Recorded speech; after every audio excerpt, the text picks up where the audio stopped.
Hai, berjumpa lagi dalam video praktikum kimia organik dalam pembahasan percobaan model molekul.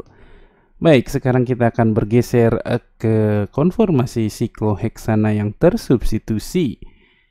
Di sini kita akan mempelajari konformasi metil sikloheksana. Dalam penuntun kita lihat bahwa kita diminta untuk mengembalikan atau membuat sikloheksana dalam bentuk kursi atau konformasi kursi. Kemudian satu hidrogennya harus kita ganti dengan satu gugus metil atau CH3. Kemudian di sini kita diminta menggunakan pengikat abu-abu pendek, di mana itu artinya adalah model ball and stick. Kemudian kita ditanya bagaimanakah kedudukan gugus metil dalam metil sikloheksana yang kita buat, apakah aksial atau ekuatorial. Lalu ubahlah model ke konformasi kursi yang satunya lagi. Apakah posisi gugus metil berubah? Kita akan lihat. Kemudian konformasi kursi manakah yang paling stabil untuk metil sikloheksana? Oke, sudah jelas ya? Kalau begitu kita langsung saja menuju ke Avogadro. Seperti pada video sebelumnya, untuk percobaan kali ini saya juga sudah menyiapkan file model molekul metil sikloheksana yang sudah saya buat secara khusus untuk praktikum ini, dan dapat Anda download dalam link yang sudah saya taruh di deskripsi. Sehingga setelah itu di-download, Anda tinggal open. Jangan lupa masuk ke folder download Anda dan buka file yang baru saja Anda download yang bernama metil sikloheksana meptrj.xyz. Ketika kita buka ini, kita akan langsung berhadapan dengan metil sikloheksana. Mari kita lihat-lihat dulu molekul ini. Seperti halnya sikloheksana yang sudah dibahas di video sebelumnya. Kita lihat ini adalah konformasi kursi, dan bedanya adalah satu hidrogen. Dalam hal ini adalah hidrogen nomor 7 dalam model yang sudah saya buat sebelumnya, itu sudah saya ganti menjadi gugus CH3 atau metil. Oke, jadi untuk hal pertama yang ditanyakan oleh penuntun, apakah metil ini berposisi aksial atau ekuatorial, sudah jelas terlihat di sini metilnya tegak mengarah ke atas dari sudut pandang yang saya pilih ini, artinya dia ada di posisi aksial. Ya, selanjutnya kita akan melihat apa yang akan terjadi pada gugus substituen metil ini jika kita melakukan pembalikan cincin konformasi kursi metil sikloheksana ini. Apakah dia akan berubah? Kita lihat, kita langsung ke menu extension, animation, kemudian kita coba mainkan slidernya untuk mengubah konformasi kursi ini menjadi konformasi kursi yang satunya lagi. Agak naik dia ya, agak muter ya, tapi nggak masalah, kita bisa perbaiki view-nya lagi menjadi seperti ini. Dan sekarang saudara-saudara yang budiman, kita bisa lihat bahwa metil yang tadinya berposisi aksial saat ini berada di posisi ekuatorial setelah cincinnya kita balikan ya, atau kita flip. Oke, dari aksial menjadi ekuatorial. Karena tadi saya mulai dari metil sikloheksana dengan posisi metil aksial. Andai kata saya mulai dengan posisi ekuatorial dan saya lakukan flipping, yang terjadi adalah ya sebaliknya. Maka setelah flipping atau pembalikan cincin metil ini berubah menjadi posisi aksial. Jadi prinsip itu hold ya, di mana gugus aksial akan menjadi gugus ekuatorial setelah pembalikan cincin, dan gugus ekuatorial akan menjadi aksial setelah pembalikan cincin. Kemudian kita lihat sekarang apa bedanya. Apakah bentuk kursi ini berbeda dengan bentuk kursi itu? Ataukah dia sama saja seperti halnya dalam sikloheksana dalam video sebelumnya? Ayo kita lihat pertama dari sisi yang tampak dulu secara visual.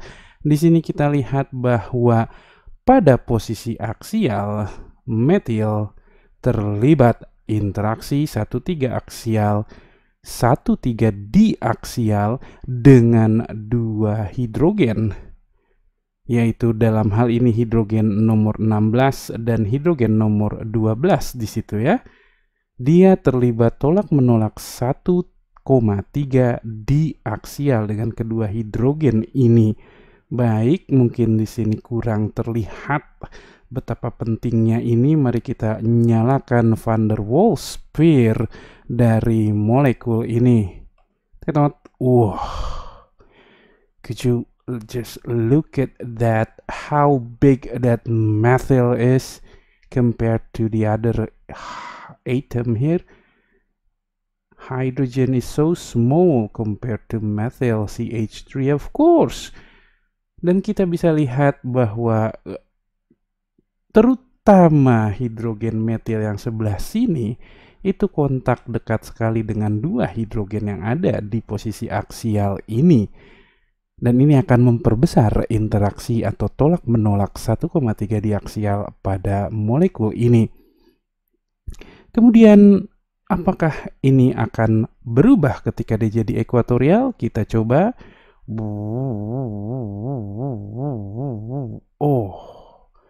Lihat apa yang terjadi di sini setelah metil berposisi ekuatorial karena pembalikan cincin, saudara-saudara.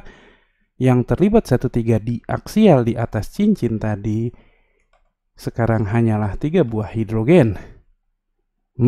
Jauh lebih leluasa ya daripada ketika dia berposisi aksial. Sesak, leluasa, sesak, leluasa, sesak, leluasa. 1, 2, 3, 4, 5, 6, 7, 8. Oke, jadi molekul ini perlu diet ya. Iya. Di sini seharusnya kita bisa mengharapkan perbedaan yang signifikan antara ketika metil aksial dan metil ekuatorial, karena yang terlibat 1,3 di aksial berbeda ya. Dan dilihat dari bentuknya, metil seharusnya jauh memberikan tolakan yang lebih besar daripada hidrogen-hidrogen saja. Mari kita lihat dari sisi energinya. Sebelumnya kita ubah dulu dia menjadi ball and stick kembali. Kemudian kita coba hitung apa yang ada energi potensial yang dimiliki metil sikloheksana aksial. Di sini adalah extension, molecular mechanics, calculate energy. Holy, that's 12.4633 kilojoule per mole. Oke, kok angkanya positif, Pak? Mungkin iya di sini. Yang baru saja kita lakukan klik calculate energy tadi itu menggunakan molecular mechanics ya, dan itu berbeda dengan metode yang saya gunakan untuk mendapatkan model ini. Tapi kita lihat saja ini angkanya segitu, oke? Dan sekarang ketika kita ubah dia menjadi bentuk kursi yang lain, kemudian kita coba extension, molecular mechanics, calculate energy. Turun menjadi 6.65866 kilojoule per mole. Wah, terlihat sekali di sini ya, antara tadi 12 dan 6. Oke? 12 dan 6. Ada tidaknya tanda negatif di situ, tidak perlu Anda pikirkan sekarang kenapa-kenapanya. Tapi sekarang kita apresiasi dulu perbedaan angka antara di sini yang ekuatorial katanya di sini 6, sementara di sini yang aksial itu adalah katanya tadi 12,5 ya. Jauh bedanya, oke? Jadi itu saya harap bisa memberikan gambaran pada Anda bahwa ketika ada gugus besar seperti metil dalam cincin sikloheksana konformasi kursi, molekul ini akan lebih suka menempatkan gugus besar tersebut pada posisi ekuatorial. Karena sekali lagi di sini posisi yang lega, tidak dekat dengan atom-atom yang lain. Oke, saya harap itu cukup jelas untuk penjelasan materi bagian ini. Sekali lagi, jika Anda ingin mendengarkan penjelasan yang jauh lebih detail, silahkan Anda tonton video kami sebelumnya mengenai konformasi metil sikloheksana yang dibuat oleh Pak Budi Arifin dan saya sendiri. Oke, sekian dari saya untuk materi ini. Terima kasih and bye-bye.